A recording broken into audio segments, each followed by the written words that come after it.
As you may know, there are going to be some debates this month between the two candidates running for president. And it seems like anybody who's on television and wants Romney to win is offering him advice on what to do, what not to do in the debates. And before I add my voice to that cacophony, I wanted to offer a couple of sentiments about the first debate, and then I would like to speak directly to Mitt Romney, because I know that he watches my YouTube videos, all of them, religiously. But anyway, I think that based on what I've seen so far this election cycle, based on what I've observed and what I know, it's safe to say that no matter how Governor Romney performs in this debate, the media will make it seem like Obama won. And here's what I mean by that. Obviously, if Romney bombs, then the media won't need to skew anything. They'll just cover the debate and people will know that Romney lost. If it's a draw, if Romney and Obama fight each other to a stalemate in the debate, then the media will cover it like Obama clearly won. And they'll talk about, oh, the president held his own in the debate last night, or Romney really couldn't put it away in this debate. The Romney campaign needed a game changer and this wasn't it. But if Romney wins the debate, if Romney really outdoes Obama in the debate, then here's how you'll know that Romney won the debate.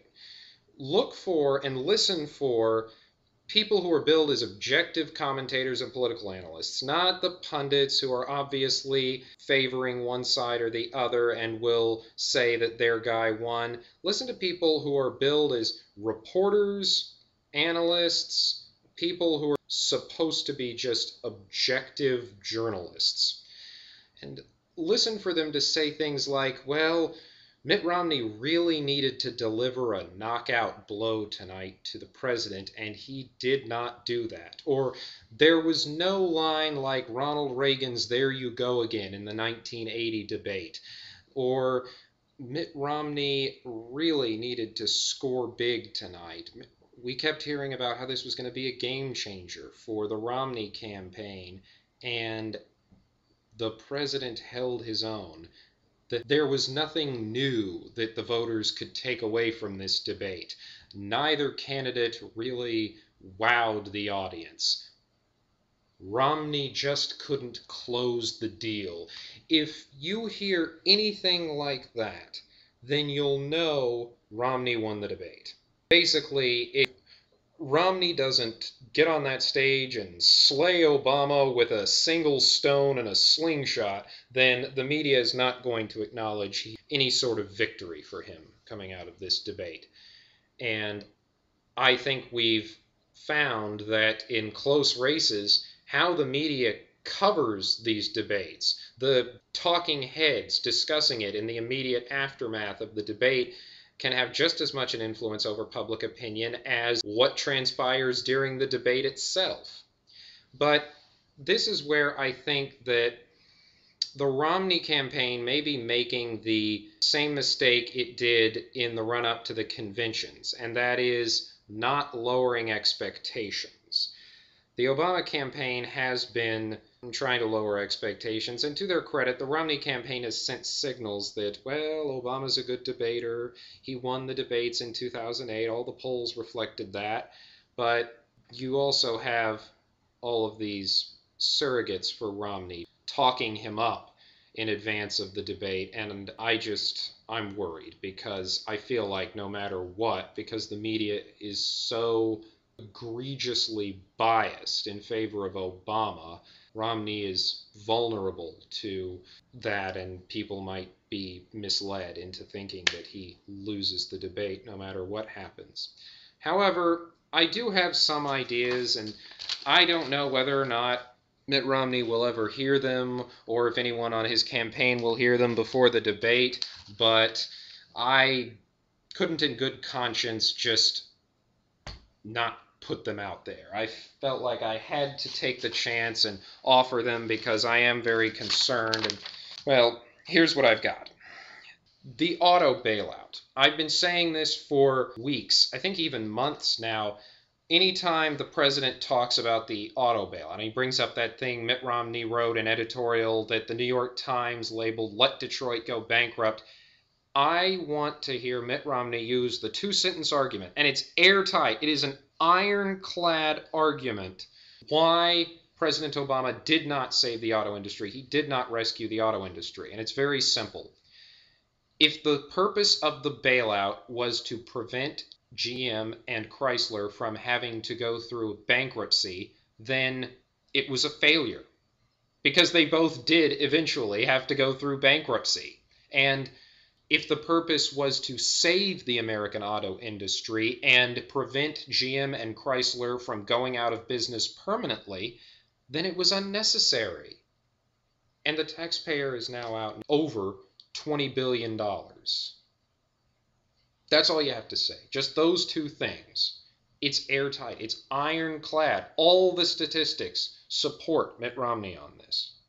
If it was to prevent a bankruptcy, then it was a failure. If it was to save the industry, then it was unnecessary. Okay, they keep asking Mitt Romney, what deductions are you going to eliminate? What loopholes are you going to close? And if Jim Lehrer doesn't ask that question, then you better believe President Obama is going to bring it up. What I'd like your staff to do, Governor Romney, is I just have your campaign post a list of deductions on the website. Like, these are loopholes we will definitely close. These are deductions we're willing to tinker with, either reducing them, eliminating them, or phasing them out so that they still help the middle class, but upper income people don't get that. And then these are the deductions that we will definitely keep, like the charitable deduction. We need to keep that. But have those 3 columns on the list and just post that list right before the debate so that you can say during the debate, well, actually, I'm glad you brought this up because we have a list on our website that anyone is free to look at of the deductions and loopholes and tax credits that we're going to eliminate. We identify which ones we would like to reduce or scale back or change so that upper income people aren't able to exploit them, but that they still help the middle class, and then which deductions we're definitely committed to keeping.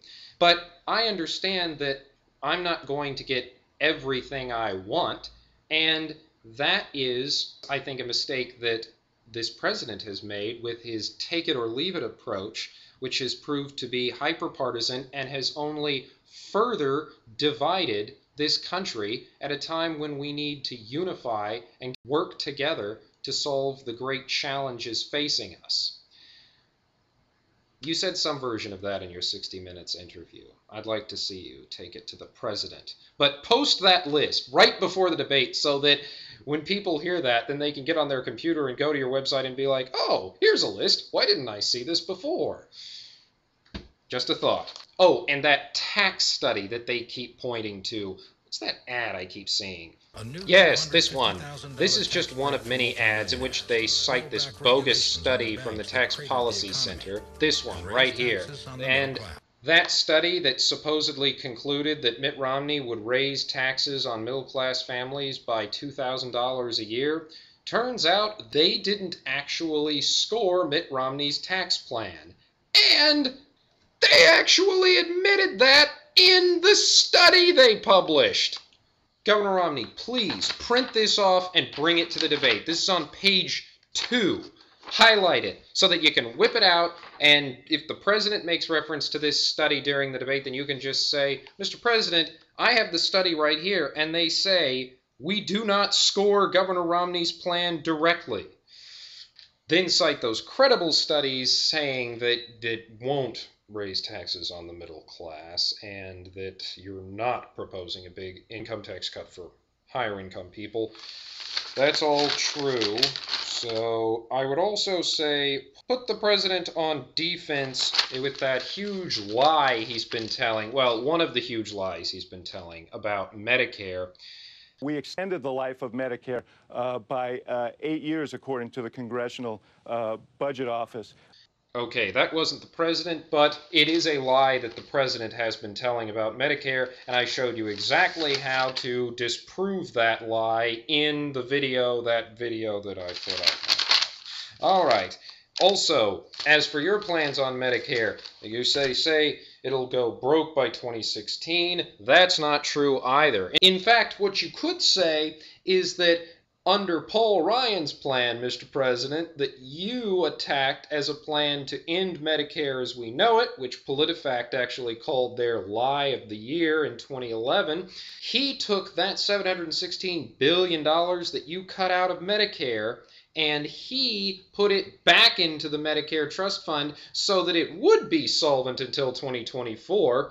You've cut Medicare. He actually proposed strengthening Medicare, and yet you invited him to a speech, had him sit in the front row, and then lied about his plan over and over and over again. That may be a little harsh, but the sentiment is there. Find some way to get that across. But also, on your plan, you need to explain how growth will solve Medicare's short-term problems. If we get this economy moving again, then the problem of Medicare's impending deficits will go away, at least in the short term. Long term, there have to be major reforms. But short term, once this economy is growing again at the rate it should be, then Medicare will be strengthened. At least in the short term, it will be solvent. To that point, I think a good refrain would be to say something when you get the opportunity to, like, remember, this president does not have a plan to save Social Security and Medicare from bankruptcy. We do. This president does not have a serious proposal to reform our outdated tax code. We do. This president does not have a plan for us to achieve energy independence. We do. That "we do" refrain, I think, will stick in people's minds. Maybe add that, we keep hearing politicians say we need to have a grown-up conversation, or let's have an adult conversation about these problems. Hey, we can't have any kind of a conversation until the other side puts up some kind of alternative, because they don't have a plan. Oh, one more. President Obama doesn't have a plan to balance the budget. We do. President Obama might also say something like, admit you're making the same mistake you did in your statement after the Cairo embassy attack, when you didn't have all the facts and you tried to gain the upper hand politically. Something like that. I think it'll backfire on him. I'd just be prepared for him to say something like that, even though this debate is not about foreign policy. He's probably going to say something like that. Betting on America while investing in China. Oh, here's something I found out. President Obama in 2009 claimed nearly $60,000 in tax credits for income earned overseas, and he claimed over $22,000 for the same tax credits in 2010. That doesn't sound like someone who's betting on America. Oh, yes. Tying him to George W. Bush. This is my favorite. President Obama constantly talks about how Mitt Romney wants to go back to the policies that got us in this mess, or he wants to go back to the failed policies of the past. Now, I've thought of a number of ways you can handle this, Governor, but I think the best one by far would be when he launches into this attack, and he'll probably do it more times than once. So when you sense the moment is right, I would just like to hear you say something like, Mr. President, I used to think that tying me to the policies of your predecessor was just a cynical attempt to distract voters from your own abysmal record. But now that I'm actually hearing you say it in person, I wonder, what policies are you actually talking about? Because when I think about the policies that were in place in the 8 years before you took office, you called George W. Bush unpatriotic for adding $4 trillion to our national debt. You've added $5.5 trillion to our national debt. So it can't be reckless spending that you're concerned about. You talk about removing regulations on Wall Street, but we didn't have less regulation of the financial industry under President Bush. We had more. Remember Sarbanes-Oxley? President Bush also cut taxes across the board, and you brag all the time about cutting taxes for 95% of working families, and you say that they need more tax cuts. So, Mr. President, if you're going to insist on saying that I want to go back to the policies that you claim got us in this mess, then you might want to first consider ending at least one of them. I just want to point out that if the president responds to this by saying he ended the war in Iraq, then nail him on that using the points from that earlier video I made on the subject. Take it or leave it. I don't know. That sounds like it would go over well. Finally, on healthcare.